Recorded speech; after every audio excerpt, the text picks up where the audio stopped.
Hello everyone, I am Harshad Tambe and you are warmly welcome to my YouTube channel Harshad's Biotechnology. And today we are going to study very interesting topic regarding a cell biology, that is a cell cycle.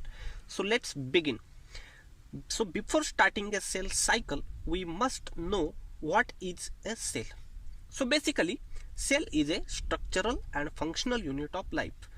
अब sale क्या होती है, sale theory क्या होती है, prokaryotic sale क्या होती है, यूकैरियोटिक सेल क्या होती है, ये सारी चीज़ें हम लोग ऑलरेडी पढ़ चुके हैं. So now moving to our topic, that is a cell cycle. So what is a cell cycle?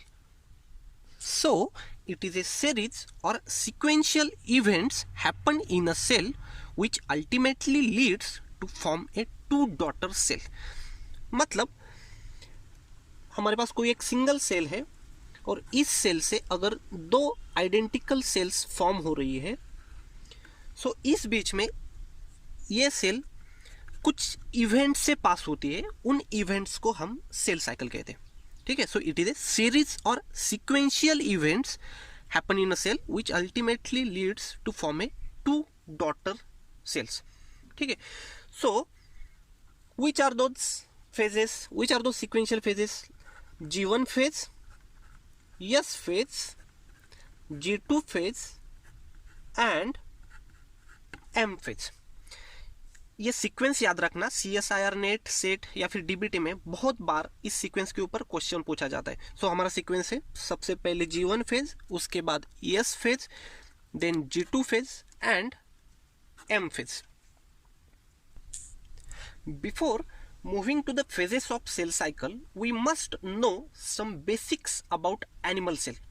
So animal cells के कुछ properties होते हैं, जैसे कि कोई एक अगर एनिमल हेल्दी एनिमल सेल है तो उसके कुछ प्रॉपर्टीज होते हैं. जैसे कि एनिमल सेल्स को अगर डिवाइड करना हो तो उसे सबसे पहले स्पेस चाहिए. ठीक है. सो कोई एक एनिमल सेल है, उसे अगर डिवाइड करना हो, ग्रो करना हो, तो उसे स्पेस प्रेजेंट रहना जरूरी होता है. ठीक है. So let's say suppose this is one cell, this is second cell, let's say suppose this is a third cell and this is a fourth cell. So अगर बात करें हम लोग सेकेंड एंड थर्ड सेल की, so इन दोनों के बीच में यहाँ पर स्पेस प्रेजेंट है. सो अगर स्पेस प्रेजेंट है तो normal healthy animal cell grow करेगी, डिवाइड करेगी.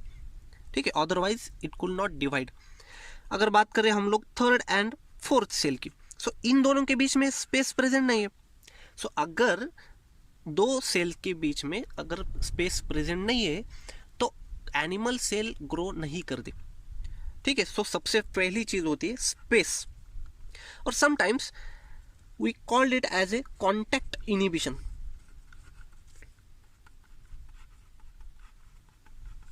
Contact inhibition. कॉन्टैक्ट इनहिबिशन का मतलब होता है अगर दो सेल्स एक दूसरे के कॉन्टैक्ट में आ जाए तो उनकी ग्रोथ स्टॉप होती है या फिर इनहिबिट होती है. सो इसलिए हम इसे कहते हैं कॉन्टैक्ट इनहिबिशन. ठीक है. हालांकि कैंसर सेल की प्रॉपर्टी कुछ अलग होती है. कैंसर सेल के लिए स्पेस प्रेजेंट होना जरूरी नहीं है हर टाइम. ठीक है. सो कैंसर सेल क्या करती है, एक दूसरे के ऊपर भी ग्रो हो सकती है. ठीक है. सो कैंसर सेल की प्रॉपर्टी कुछ अलग होती है. रही बात नॉर्मल हेल्दी सेल की, नॉर्मल सेल को अगर ग्रो होना हो तो उसे सबसे पहले स्पेस प्रेजेंट होना जरूरी होता है. ठीक है. So this is the first thing, space. Second thing होती है ग्रोथ हार्मोन्स. अगर ग्रोथ हार्मोन्स प्रेजेंट है तो नॉर्मल हेल्दी सेल ग्रो करेगी, डिवाइड करेगी. अगर ग्रोथ हार्मोन्स एब्सेंट होते हैं तो नॉर्मल सेल, हेल्दी सेल यहाँ पर डिवाइड नहीं कर सकती. ठीक है. So this is the second criteria. और भी कुछ प्रॉपर्टीज होते हैं एनिमल सेल की, जैसे कि एंकरेज डिपेंडेंसी. ठीक है. सो जनरली दो चीज़ें चाहिए हमें ग्रोथ एंड डिवीजन के लिए. सबसे पहले तो स्पेस प्रेजेंट होना जरूरी होता है, और second thing growth hormones present होना जरूरी होता है. ठीक है. So these are the two properties of normal healthy animal cells.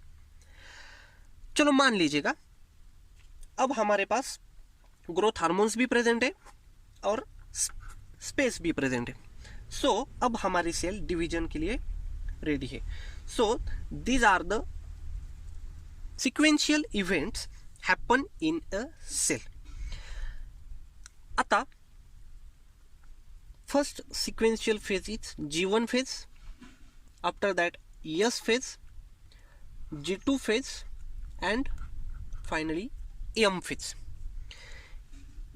S phase लाच आपण सिंथेटिक फेज असंही म्हणतो. Synthetic phase. M फेजला आपण मायटोटिक फेज असंही म्हणतो. ठीक आहे. जसं आपण इथे लिहिलंय सिंथेटिक फेज म्हणजे कसला तरी इथे सिंथेसिस होणार आहे. सो इथे डीएनएचं रेप्लिकेशन केलं जातं आपल्या सेलमध्ये.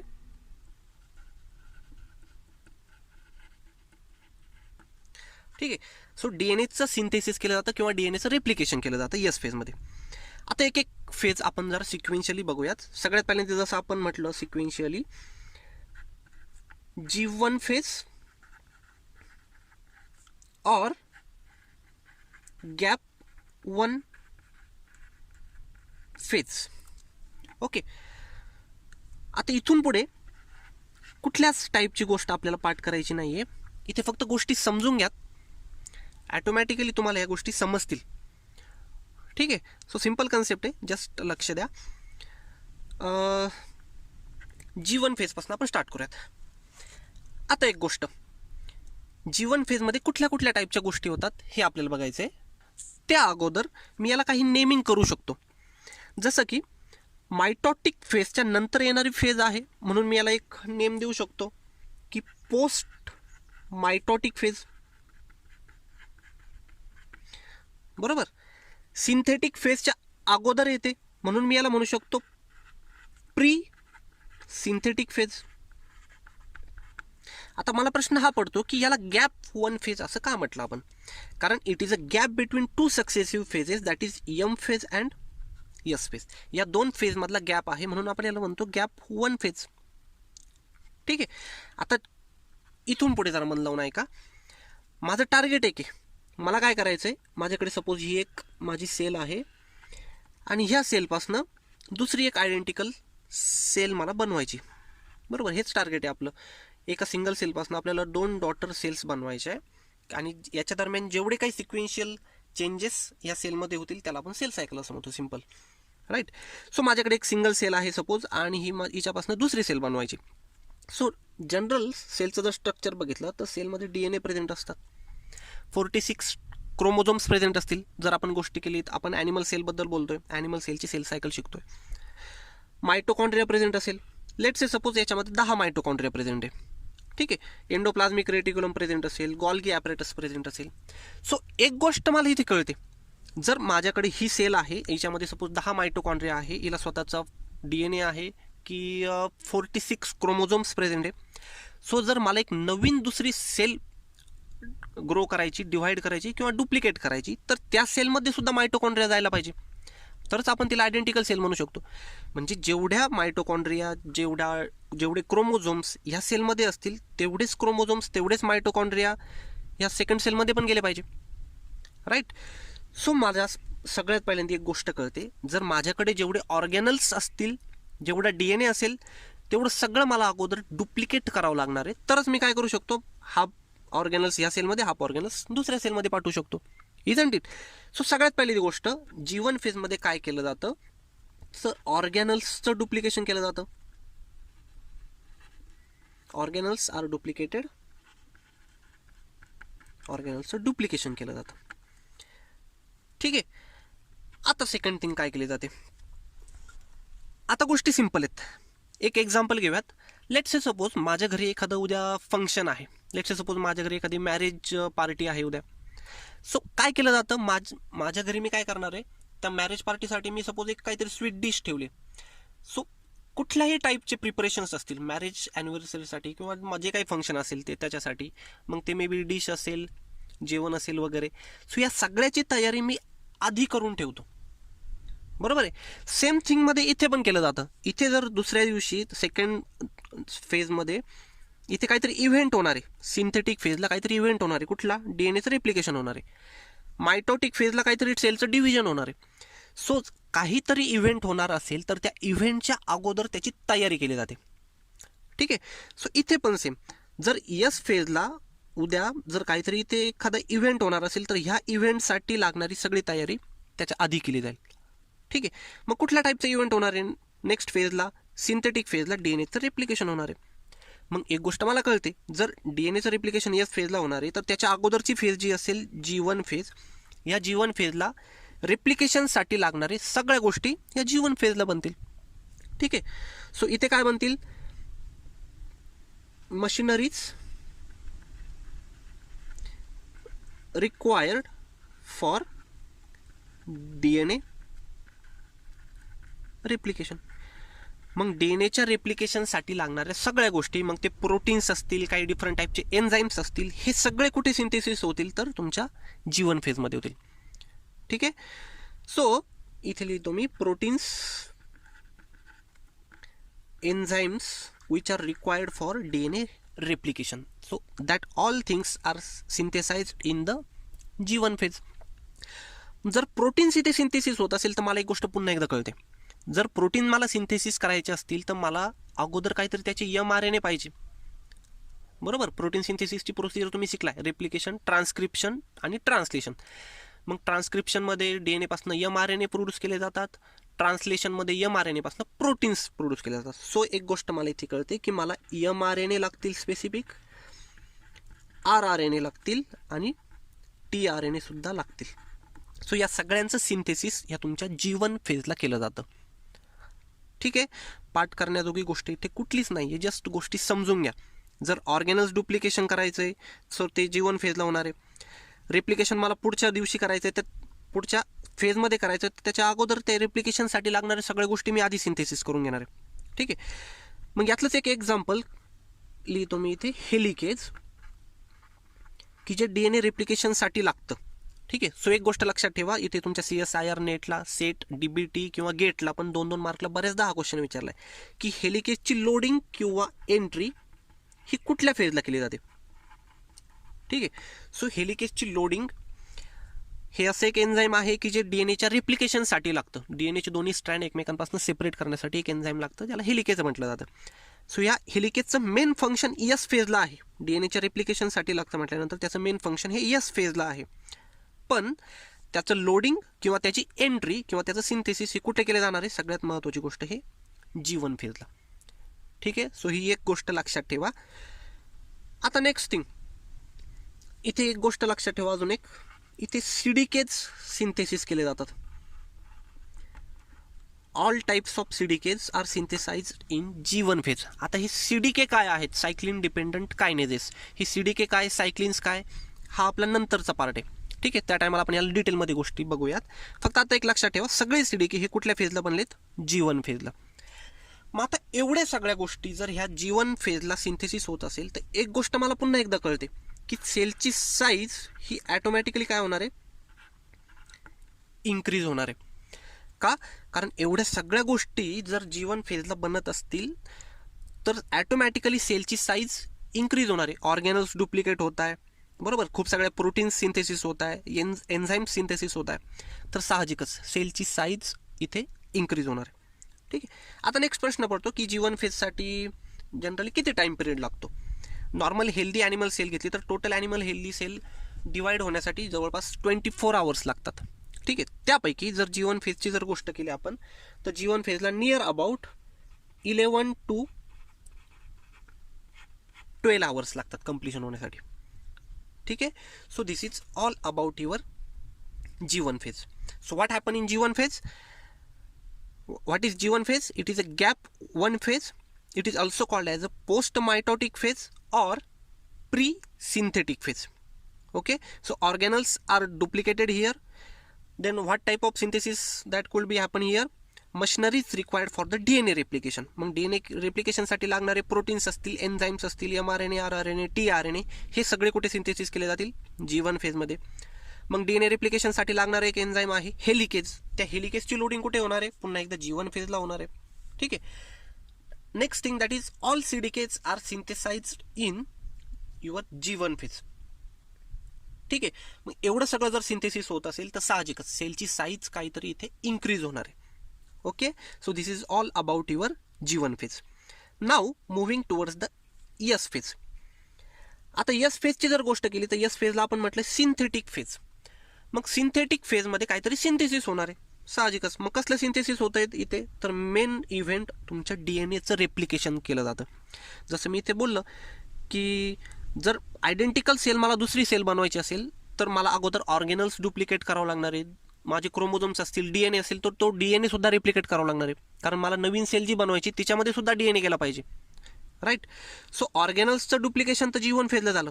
राहिला प्रश्न DNAचा. सो DNAचं रेप्लिकेशन हे आपण इथे ऑलरेडी लिहिलं आहे की हे सिंथेटिक फेजला होतं, S फेजला होतं. ठीक आहे. आता नेक्स्ट थिंग इथे अजून काय केले जातात तर सेंट्रिओल्स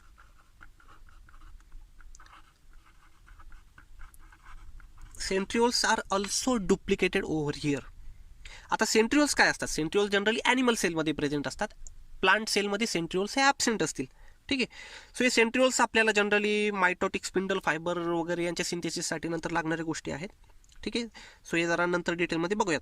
सो इथे लक्षात ठेवा फक्त जस्ट सेंट्रिओल्सचं डुप्लिकेशन सुद्धा एस फेजला होतं. आणि third thing, histone proteins are also duplicated over here. आता हिस्टोन्स काय असतात, माझ्या सेलमध्ये मला खूप लार्ज अमाऊंटमध्ये जो DNA प्रेझेंट असेल, ह्या DNAला मला कॉम्पॅक्ट करून ठेवावं लागतं. माझा DNA हा खूप लार्ज आहे, त्याला कॉम्पॅक्ट करून ठेवण्यासाठी माझ्या सेलमध्ये जनरली काही प्रोटीन्स प्रेझेंट असतात, त्यांना म्हटलं जातं हिस्टोन प्रोटीन, की ज्याच्यावरती माझा हा जो काही DNA असेल, माझ्या सेलचा DNA डबल स्टँडर्ड DNA हा ज्याच्यावरती रॅप करून ठेवला जातो, कॉईल करून ठेवला जातो. ठीक आहे. जेणेकरून स्पेस किंवा कॉम्पॅक्ट करून ठेवला जाईल माझा DNA किंवा न्यूक्लियस आपल्या सेलमध्ये. ठीक आहे. सो बेसिकली 3 गोष्टी होतात एस फेजमध्ये. DNAचं रेप्लिकेशन होतं, सेंट्रिओल्स डुप्लिकेटेड होतात and histones are duplicated over here. ठीक आहे. Now moving towards the next phase, that is G2 phase. आता सेम थिंग, जसं आपण G1 फेज बघितली तसेच आता एक G2 फेज आहे, किंवा यालाच आपण गॅप 2 फेज असंही म्हणू शकतो. आता लाईकवाईज जसं आपण G1 फेजमध्ये बघितलं, G1 फेजला आपण पोस्ट मायटोटिक फेज म्हटलं, कारण मायटोसिसच्या नंतर येते, बरोबर. सिंथेटिक फेजच्या अगोदर येते म्हणून याला म्हटलं आपण pre synthetic phase. Same thing इकडे पण वापरू शकतो आपण. सिंथेसिस फेजच्या नंतर येणारी गोष्ट आहे म्हणून याला आपण म्हणणार post synthetic phase. Post synthetic phase. Mitotic फेजच्या अगोदर येणारी फेज आहे म्हणून आपण याला म्हणणार प्री मायटोटिक फेज. कळतंय? मग आता इथे गोष्टी काय केल्या जातात, जसं मी तुम्हाला मागाशी बोललं, जर माझ्या घरी एखादं उद्या फंक्शन होणार आहे तर त्या फंक्शनची तयारी त्या फंक्शनच्या अगोदर केली जाते, बरोबर आहे. जसं इथे एक इव्हेंट झाला होता DNA रेप्लिकेशन एस फेजला. सो या रेप्लिकेशनसाठी लागणारी सगळी तयारी आपण G1 फेजलाच करून घेतली होती, बरोबर आहे. तसं नेक्स्ट इव्हेंट होतोय आपल्या एम फेजला. एम फेजला ॲक्च्युअल सेलचं डिव्हिजन होतं, ॲक्च्युअल सेल इथे डिव्हाइड होते. ठीक आहे. मग इथे जर एक मेजर इव्हेंट होत असेल तर ह्या इव्हेंटसाठी लागणाऱ्या गोष्टी सगळ्या तुमच्या त्याच्या आधी केल्या जातील, म्हणजेच थोडक्यात तुमच्या G2 फेजला केल्या जातील. मग एक गोष्ट मला पुन्हा एकदा कळते, जर एम फेजला सेल डिवाइड होत असेल, बरोबर, तो सेल डिव्हिजनसाठी लागणाऱ्या गोष्टी माझ्या सगळ्या इथे बनतील. प्रिपरेशन्स फॉर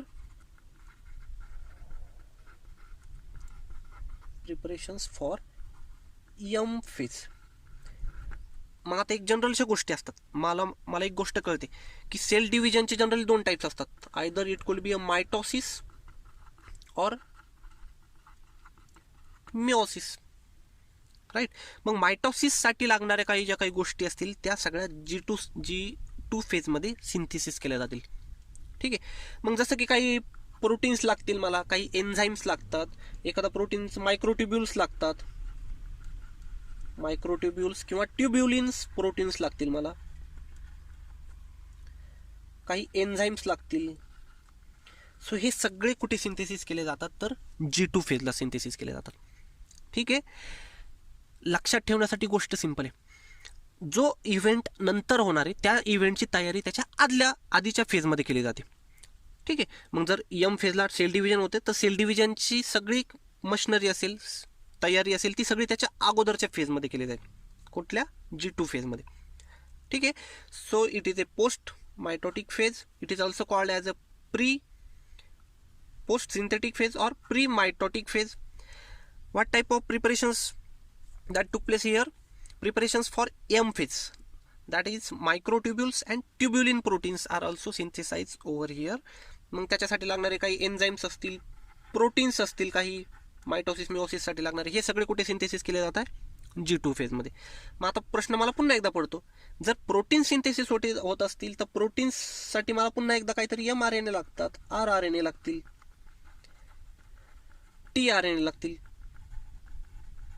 सो या सगळ्याचं सिंथेसिस सुद्धा G2 फेजमध्ये केलं जाईल. ठीक आहे.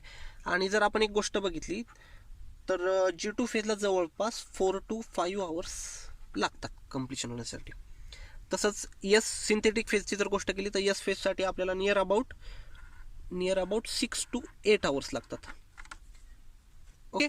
So that is all about your G2 phase. What happen here? It is a gap 2 phase. Why it is called as a gap phase? Because it is a gap between two successive phases, that is synthetic phase and EM phase. Okay. It is also called as a post synthetic phase because synthetic phase च्या नंतर येते. It is also called as a pre mitotic phase कारण mitotic phase च्या अगोदरची phase आहे. Right. इथे काय काय केले जातात? Preparations for EM phase. मग EM फेज मध्ये जर मला एक गोष्ट कळते की मायटोसिस मिओसिस होतंय किंवा सेल डिवाइड होते, तर सेल डिव्हिजनसाठी लागणाऱ्या सगळ्या गोष्टी त्याच्या अगोदरच्या फेजमध्ये सिंथेसिस केल्या जातील. ठीक आहे. मग सेल डिव्हिजनसाठी काय काय लागतात? मला मायक्रोट्युब्युल्स लागतात, ट्युब्युलिन प्रोटीन्स लागतील, काही प्रोटीन्स लागतील, काही एन्झाईम्स लागतील. सो हे सगळे सिंथेसिस केले जातात तुमच्या G2 फेजमध्ये. याच्यासाठी टाइम पिरियड आहे 4 to 5 hours G2 phase complete होते. आता अजून एक गोष्ट, काही बुक्समध्ये हे पण दिलंय, जे काही ऑर्गॅनल्स डुप्लिकेट व्हायचे राहिले असतील तर ते सुद्धा इथे डुप्लिकेट केले जातात. ठीक आहे. सो काही बुक्समध्ये ऑर्गॅनलचं डुप्लिकेशन G1 फेजला पण दिलंय, काही बुक्समध्ये ऑर्गॅनलचं डुप्लिकेशन G2 फेजला पण दिलंय. Okay. So these 3 phases are in the interphase. ह्या ज्या काही 3 फेजेस आहेत, ह्या तिन्ही फेजेस येतात तुमच्या इंटरफेजेसमध्ये. कारण इंटरफेजला आपण काय म्हटलं जातं? या इंटरफेजला प्रिपरेटरी फेज असंही म्हटलं जातं. इंटरफेजला प्रिपरेटरी फेज असंही म्हटलं जातं. का? कारण जसं जर आपण गोष्ट बघितली, G1 फेज, ES फेज असेल, G2 फेज असेल, सो या तीनही फेजमध्ये जर गोष्ट बघितली तर इथे आज ॲक्च्युअल सेल डिव्हिजन कुठेच नाही झालंय. बरोबर. इथे सगळे खूप टाईपचे प्रोटीन्स बनलेत, DNAचं सिंथेसिस झालं, खूप सगळे एन्झाईम्स बनलेत, ऑर्गॅनलचं डुप्लिकेशन झालं, म्हणून इथे सगळे प्रिपरेशन्स झालेत, ॲक्च्युअल सेल इथे डिवाइड झाले नाही. ओके. सो म्हणून आपण याला इंटरफेज म्हणतो. G1 फेज, ES फेज आणि G2 फेजला आपण म्हणतो interphase. This is a preparatory phase. So all the preparations necessary to divide the cell that are synthesise in your interphase. Okay. So cell cycle generally 2च phases असतात, एक आहे interphase आणि दुसरी आहे EM फेज. इंटरफेजमध्ये 3 येतात, G1 phase, ES phase and G2 phase. Okay. Now moving towards the EM phase. मग EM phase किंवा यालाच आपण काय म्हटलं? मायटोटिक फेज, की जिथे ॲक्च्युअल सेलचं डिव्हिजन होतं. ओके. अँड सेल डिव्हिजन आपल्याला माहिती एक तर आयदर मायटोसिसने होईल किंवा मिओसिसने होईल. हे डिपेंड करतं की सेल कुठली आहे. सोमॅटिक सेल असेल तर त्याच्यामध्ये मायटोसिस होईल, जर्म सेल असतील तर त्यांच्यामध्ये मिओसिस होईल. सो आता मायटोसिस आणि मिओसिस या गोष्टी आपण सेकंड चॅप्टरमध्ये डिटेलमध्ये बघणारच आहोत. ओके. सो जनरली मायटोसिसमध्ये 4 फेजेस असतात: prophase, metaphase, anaphase and telophase. आता याचं सगळं आपण डिटेलमध्ये सेकंड चॅप्टरमध्ये शिकूयात. Okay. So this is all about your cell cycle phases. Now याच्या व्यतिरिक्त एक दुसरी फेज असते की जिला G0 फेज असंही म्हटलं जातं. आता ज्या काही टर्मिनली डिफरन्शिएटेड सेल्स असतील, इथे लिहितो मी, terminally differentiated cells. Terminally differentiated cells म्हणजे अशा काही सेल्स की ज्यांनी ऑर्गन फॉर्मेशन केल्यानंतर पर्टिक्युलर त्यांनी त्यांचं फंक्शन गेन केलंय. टर्मिनल डिफरन्शिएटेड सेल्स म्हणजे अशा सेल्स की त्यांनी काहीतरी त्यांचं फंक्शन गेन केलंय, परफॉर्म केलंय, आणि एकदा की त्यांचं फंक्शन परफॉर्म झाल्याच्या नंतर ते नंतर डिव्हाइड आणि ग्रो नाही करू शकत, अशा सेल्सला आपण म्हणणार टर्मिनली डिफरन्शिएटेड सेल्स. मग ज्यांची डिव्हिजन होणार नाही तर साहजिकच त्या या सेल सायकलमधनं पास होणार नाही. सो त्यांची सेल डिव्हिजन आहे, सेल डिव्हिजन काय केली जाईल, स्टॉप केली जाईल, आणि ते एका डिफरंट टाईपच्या फेजमध्ये अरेस्ट केले जातात. त्या फेजला म्हटलं जातं G0 फेज और G0 फेज. ठीक आहे. आणि याचं जर आपण एक्झाम्पल बघितलं तर कुठलीही टर्मिनली डिफरन्शिएटेड सेल बघितली आपण तर ती येते तुमच्या G0 फेजमध्ये. बेस्ट एक्झाम्पल घेतलं आपण तर नर्व सेल असेल, तर नर्व सेल ही पुन्हा पुन्हा डिवाइड होत नाही. ठीक आहे. तिची डिव्हिजन, सेल डिव्हिजन ही स्टॉप झालेली आहे, अरेस्ट झालेली असते. ठीक आहे. सो नर्व सेलचं एक्झाम्पल आहे की जी G0 फेजमध्ये अरेस्ट झालेली असते. ठीक आहे. So this is all about your cell cycle.